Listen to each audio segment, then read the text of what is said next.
BJP नेता नित्यानंद राय ने RJD पर बोला करारा हमला, कहा लालू राज में बिहार बना अपराध का अड्डा।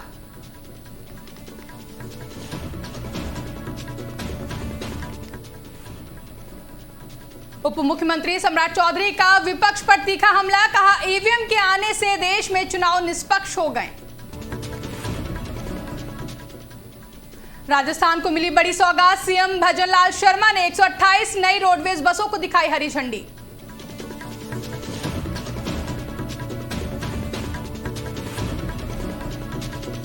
पश्चिम बंगाल में बारिश से भारी तबाही, पुल ढहने से 6 लोगों की मौत, कई सड़कें बंद।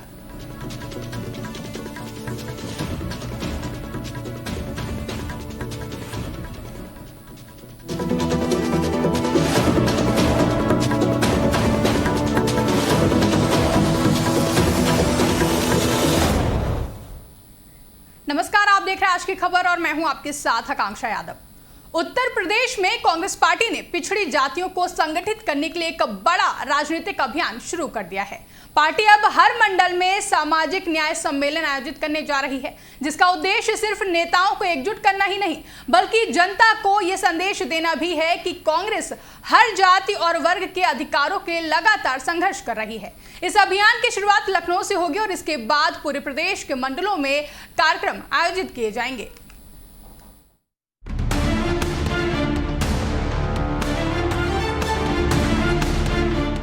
उत्तर प्रदेश में कांग्रेस पार्टी ने पिछड़ी जातियों को संगठित करने के लिए एक बड़ा राजनीतिक अभियान शुरू कर दिया है। पार्टी अब हर मंडल में सामाजिक न्याय सम्मेलन आयोजित करने जा रही है, जिसका उद्देश्य सिर्फ नेताओं को एकजुट करना ही नहीं, बल्कि जनता को ये संदेश देना भी है कि कांग्रेस हर जाति और वर्ग के अधिकारों के लिए लगातार संघर्ष कर रही है। इस अभियान की शुरुआत लखनऊ से होगी और इसके बाद पूरे प्रदेश के मंडलों में कार्यक्रम आयोजित किए जाएंगे। बीते कुछ समय से कांग्रेस ओबीसी जातियों के गोलबंद पर जोर दे रही है। पार्टी की पिछड़ा वर्ग विभाग की प्रदेश कार्यकारिणी अगले सप्ताह तक घोषित होने की संभावना जताई जा रही है। प्रदेश अध्यक्ष मनोज यादव ने बताया कि कार्यकारिणी में पिछड़े वर्ग की हर जातियों को शामिल किया गया है। इसके बाद हर मंडल में सामाजिक न्याय सम्मेलन शुरू होंगे। वहीं राष्ट्रीय अध्यक्ष अनिल जयसिंह ने भी प्रदेश में सामाजिक न्याय से जुड़े कार्यक्रमों को तेज करने के निर्देश दिए हैं। बता दें, इन सभी सम्मेलनों का उद्देश्य सिर्फ राजनीतिक ही नहीं, बल्कि सामाजिक जागरूकता बढ़ाना और पिछड़े वर्ग के अधिकारों के लिए जनता को जोड़ना भी है। कांग्रेस का मानना है कि देश और प्रदेश में सामाजिक न्याय तभी संभव है जब सभी जातियों और वर्गों को समान अधिकार मिले। सम्मेलन में भाग लेने वाले नेताओं और आम लोगों से बातचीत के दौरान उन्हें ये भी बताया जाएगा कि पार्टी कैसे संसद और राज्य विधानसभा में हर जाति के सम्मान और अधिकारों के लिए संघर्ष कर रही है। सम्मेलन की तैयारियां पूरी हो चुकी हैं। प्रदेश अध्यक्ष मनोज यादव ने कहा कि राष्ट्रीय और प्रदेश के वरिष्ठ नेताओं से विचार विमर्श कर कार्यकारिणी की सूची तैयार की गई है। शीर्ष नेतृत्व के अनुमोदन के बाद इसे घोषित कर दिया जाएगा। कार्यकारिणी घोषित होने के बाद हर मंडलवार सम्मेलन शुरू होंगे। इस बार कांग्रेस का लक्ष्य ये है कि सामाजिक न्याय सम्मेलन के माध्यम से पिछड़ा वर्ग के नेताओं को जोड़कर एक मजबूत राजनीतिक और सामाजिक नेटवर्क तैयार किया जा सके। वहीं विशेषज्ञों का कहना है कि कांग्रेस पिछड़ा वर्ग के नेताओं और मतदाताओं को जोड़कर आगामी चुनावों में अपनी जड़ें मजबूत करना चाहती है। पिछड़े वर्ग की समस्याओं और मांगों को सामने लाने के लिए पार्टी इस अभियान को व्यापक पैमाने पर चला रही है। इसके जरिए कांग्रेस ये दिखाना चाहती है कि वो केवल वोट बैंक की राजनीति नहीं करती, बल्कि सामाजिक न्याय और समानता की दिशा में ठोस कदम भी उठाती है। कुल मिलाकर ये अभियान सिर्फ एक कार्यक्रम नहीं, बल्कि कांग्रेस की सामाजिक न्याय और पिछड़ा वर्ग के अधिकारों के लिए प्रतिबद्धता का प्रतीक माना जा रहा है। लखनऊ से शुरू होने वाले इस अभियान के अगले चरण पूरे प्रदेश के मंडलों में राजनीतिक और सामाजिक हलचल पैदा करेंगे। अब ऐसे में देखना दिलचस्प होगा कि आगामी महीनों में इस पहल का प्रदेश की राजनीति और चुनावी रणनीति पर क्या असर पड़ता है। डेस्क रिपोर्ट, आज की खबर।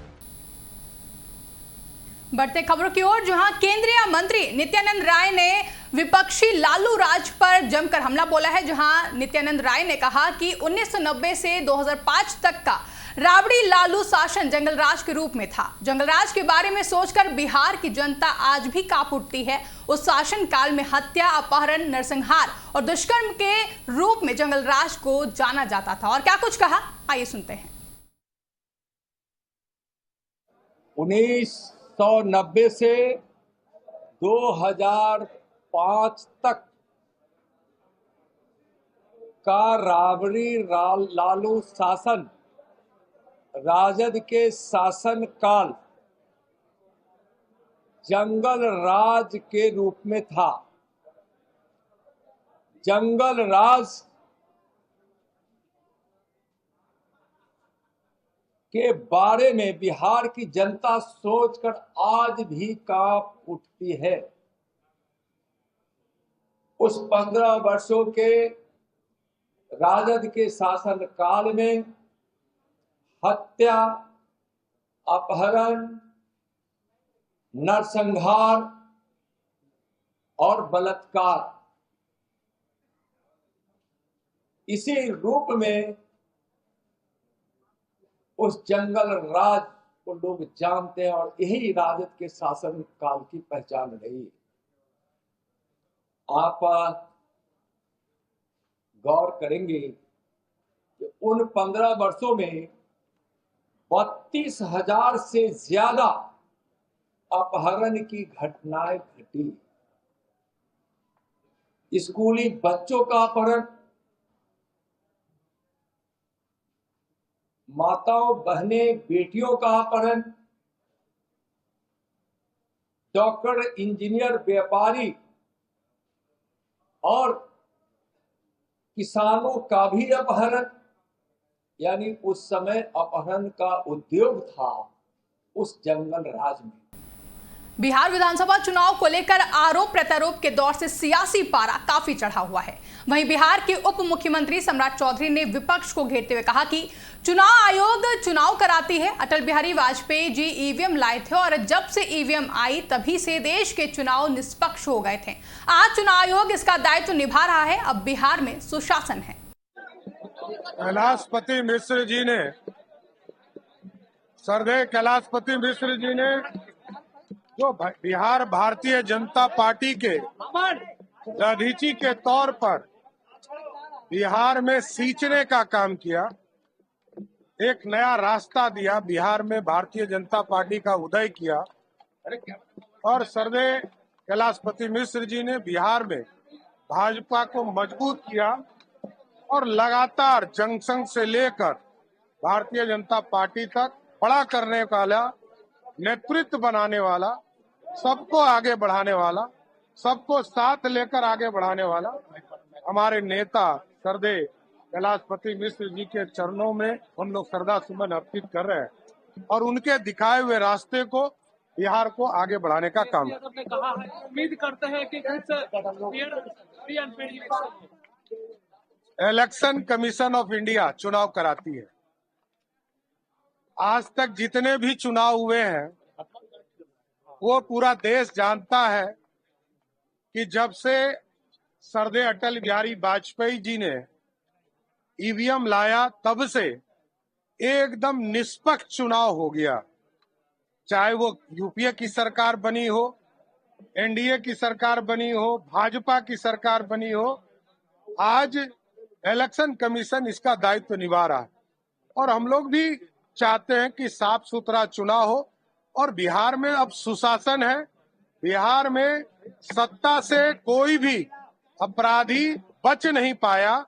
नीतीश कुमार जी का ऐसा नेतृत्व रहा है। दिवाली और छठ में बस कुछ ही दिन बचे हैं। ऐसे में आम जनता के लिए एक अच्छी खबर है। रोजमर्रा की चीजें सस्ती हो रही हैं। दिल्ली के स्वास्थ्य मंत्री पंकज कुमार सिंह ने दिल्ली एनसीआर में निःशुल्क एम्बुलेंस सेवा की शुरुआत कर दी है। बता दें कि मीडिया से बातचीत करते हुए उन्होंने कहा कि जब सरकारी संस्था के साथ निजी अस्पताल जुड़कर सुविधाएं देना शुरू करते हैं तो उस देश की दशा और दिशा दोनों बदलती है। इससे हम अधिक मरीजों तक पहुंच सकते हैं। ये दिल्ली को अच्छी सुविधा प्रदान करेगी। ये सेवा निःशुल्क है। मैंने अभी पहले भी बोला कि जब सरकारी संस्था के साथ प्राइवेट इंस्टीट्यूट, हॉस्पिटल जुड़ के एक सुविधाएं देना चालू करते हैं तो उस देश की, उस स्टेट की दशा दिशा दोनों बदलती है। अभी मेडिकल की बात हम करें तो मेडिकल में एम्बुलेंस आने से इसका स्वागत करते हैं। इससे हमारी और भी जो रीचिंग ऑफ द पेशेंट है, वो जो समय 30 मिनट से हम लोग 25 मिनट लाए रीचिंग, कि एक कॉल पे फोन पे पेशेंट तक एम्बुलेंस पहुंचे, उसमें और इनका भी सपोर्ट मिला, तो बेनिफिट का काम हुआ है। मैं साधुवाद करूंगा यहाँ के इंस्टीट्यूशन का, जिन्होंने एक अच्छी सोच रखी है। उसके साथ साथ हम ऑर्गन्स डोनर के ऊपर भी काम कर रहे हैं। मैं आकाश से भी, हॉस्पिटल से भी रिक्वेस्ट करूंगा कि उस पर काम करें। राजस्थान में सार्वजनिक परिवहन को और बेहतर बनाने के लिए राजस्थान रोडवेज को 128 नई ब्लू लाइन बसें मिली हैं। बता दें, नई बसों के साथ ही 7 नई ग्रामीण बसों का भी उद्घाटन किया गया है, जहां कुल मिलाकर 135 नई बसें जल्द ही राजस्थान की सड़कों पर दौड़ती हुई दिखाई देंगी। इस अवसर पर मुख्यमंत्री भजनलाल शर्मा ने बसों को हरी झंडी दिखाकर रवाना किया। वहीं बसों की रवानगी अमर जवान ज्योति से होगी, जो इस कार्यक्रम को और भी खास बना देगी। कार्यक्रम में राज्य के परिवहन मंत्री प्रेमचंद बैरवा भी मौजूद रहे। 2 तरह की सेवाएं इसमें शुरू हो गई हैं। 3x2 जो हमारी बसें हैं वो 288 आई हैं, 12 वॉल्वो आई हैं और आज माननीय मुख्यमंत्री के कर कमलों द्वारा ग्रामीण बस सेवा जो आपणी बस के नाम से है वो शुरू हुई है। जो ग्राम पंचायतें अभी तक बस सेवा से, रोडवेज की बस सेवा से जुड़ी हुई नहीं थी, वो शुरू की गई हैं रेवेन्यू शेयरिंग मॉडल में। एक बिल्कुल नया एक्सपेरिमेंट है जो पूरे भारत में शायद पहली बार हो रहा है, जिसमें प्राइवेट ऑपरेटर कमाकर रोडवेज को पैसा देगा, क्योंकि और हमें उम्मीद है कि जैसे ही ये पायलट सफल होगा तो हम 300 से अधिक रूट्स पे इस मॉडल को रवाना कर सके। भविष्य में कुछ और बसें शामिल करने का बेड़े में, फ्लीट में मंतव्य है। अभी बहुत सारी नई खरीद अभी बाकी है और 200 बसों का टेंडर हम लोगों ने किया हुआ है और जीसीसी मॉडल पे भी 700 से अधिक बसें आने वाली हैं। 233 बसों के लिए ऑर्डर दिया जा चुका है। मैम, ये जो लग्जरी बसें हैं इनमें मुझे लगता है कि यात्रियों को एक आरामदेह सफर देने के लिए बहुत जरूरी था, एक प्रयास किया गया है और वैसी ही एक सुविधा जो कि एयरप्लेन में मिलती है, उसी एजेंसी से हमने अपनी एसी और वॉल्वो स्कैनिया बसेस में ये सुविधा शुरू कराई है और अभी जोधपुर, जयपुर और जयपुर दिल्ली वाली रूट्स पे ये शुरू हो गई है पायलट। मुझे लगता है ये आनंददायक रहेगा और यात्री इसको एक्सेप्ट करेंगे। पश्चिम बंगाल में भारी बारिश ने तबाही मचा दी है। बता दें, दार्जिलिंग जिले के मिरिक में लैंडस्लाइड से कम 6 लोगों की मौत हो गई है। जिले के कस्बों और पर्यटन स्थलों मिरिक और कुर्सेओंग को जोड़ने वाला दुधिया आयरन ब्रिज भी ढह गया है, जहां भारी बारिश की वजह से फिलहाल सिलीगुड़ी दार्जिलिंग स्टेट हाईवे 12 पर वाहनों की आवाजाही रोक दी गई है, जहां स्थानीय प्रशासन और आपदा प्रबंधन दल ने राहत बचाव कार्य शुरू कर दिया है। लेकिन लगातार बारिश और फिसलन भरी सड़कों के कारण राहत कार्यों में भारी दिक्कत आ रही है। प्रशासन ने लोगों से पहाड़ी रास्तों और नदी किनारों से दूर रहने की अपील की है। अभी देखिए, कल रात में तो भारी बारिश हुआ है, उसके बाद रात को तो सब घर में सोया हुआ था। इतना पानी आ गया, मतलब क्या बोले, किसी को पता भी नहीं चला कि ऐसा हो गया है। और यहाँ का जो ये रास्ता भी टूट गया, उस बांध टूट गया, उसी हिसाब से यहाँ का 2-3 घर भी टूट गया है। अभी आदमी का हालत देखिए। कितने लोग अफेक्टेड हो गए इसके वजह से? बहुत पूरा गांव डूब गया। आप देख लीजिए, एकदम आगे से लेके एकदम पीछे तक पूरा गांव। और ये बांध टूटने से इधर का ये जो गांव है ये भी डूब गया है। अभी स्थिति यही है कि महिला का यहाँ पर बहुत भीतर में रहता है, बहुत करीब इतना पानी जमा हुआ था कमर से ऊपर, तो इसको हम लोग जैसे भी अपाहिज महिला है इसको लेके आए, चादर में उठाकर कष्ट मष्ट करके। पानी तो उधर बहुत, अब स्थिति बहुत खराब है उधर का, फिर भी हम लोग कष्ट करके लेके आए इसको पानी में हिल के। लोग क्या अभी भी फंसे हुए हैं? लोग अभी, पहले तो सुबह में बहुत पानी था लेकिन अभी थोड़ा पानी कमा है, लेकिन सभी का घर का अवस्था स्थिति बहुत खराब है अभी। अगली खबर उत्तराखंड से है, जहां जसपुर में नालियों का गंदा पानी सड़क पर बह रहा है। इससे राहगीरों और स्थानीय लोगों को परेशानी का सामना करना पड़ रहा है। वहीं गंदे पानी के जमाव से पूरे इलाके में दुर्गंध फैल रही है, जिससे बीमारियों का खतरा भी बढ़ता जा रहा। बता दें, ये समस्या कई दिनों से बनी हुई है और ग्रामीणों के लिए दैनिक जीवन में बाधा बन गई है, जिसको लेकर आज ग्रामीणों ने मंडल महामंत्री के साथ जसपुर के उप जिलाधिकारी कार्यालय पहुंचे और ग्रामीणों ने गंदा पानी को रास्ते में छोड़ने और अनेक समस्याओं का आरोप लगाया है। कई साल पहले प्रेम सिंह में जमीन एक पर्सन से ली थी, वो यहाँ से बेच के चले गए गदरपुर में। और आज ये गुरमीत सिंह सुनो प्यारा सिंह गुरुद्वारा नंबर 1 भोगपुर डाम में, इसने उसके खेत में पानी पहले डालता रहा, तो पंचायत ने कहा भी उसका फसल 7-8 साल से बर्बाद कर रहे हो, अब उसने वो नहीं करने देगा, तो उसने सड़क पे पानी छोड़ दिया। सड़क पे इतने गड्ढे हो गए हैं, बच्चे शाम को सुबह स्कूल जाते हैं, शाम को गुरुद्वारा जाते हैं, इतनी दिक्कत होती है कि बहुत ज़्यादा। और दूसरी बात है, जो भी उसको गांव का कोई कहता है कि भाई ये गलत आप कर रहे हो, पानी मत छोड़ो, उसको कहता है कि तेरे को मैं देख लूँगा। आज ही फिलहाल की बात है, आज एक एसडीएम साहब से एक टीम गई है जांच के लिए, हम भी पहुंचे वहाँ, पता चला तो हम पहुंचे तो हमें कह रहे कि 112 पे कॉल करो। वो एक पूजा नाम की लड़की है मनजीत कौर, वो शायद उसमें लगी हुई है, पत्रकार है कुछ है छोटी मोटी, वो कहे अपना उसका भाई कह रहा है कि इसको फोन करो 112 पे और बता दो कि ये सब लोग हमें गांव वाले मारने आए हैं। झूठे मतलब केस करना चाहते हैं बार बार। पहले हमारी पंचायत में मतलब पानी का निर्णय था, पंचायत ने ये निर्णय हुआ था भी अपना 3 फुट 4 फुट नीचे अपना पैप दाब के अपना पानी निकाल लिया, गंदगी रात से मत करे किसी खेत में जान। अब दोबारा फिर उन्होंने कल परसों से मेरी धान की फसल खड़ी थी, तो किसी आदमी को बुलाया उसने। फिलहाल के लिए खबरों में बस इतना ही। ऐसी ही तमाम बड़ी खबरों के लिए आप देखते रहें आज की खबर।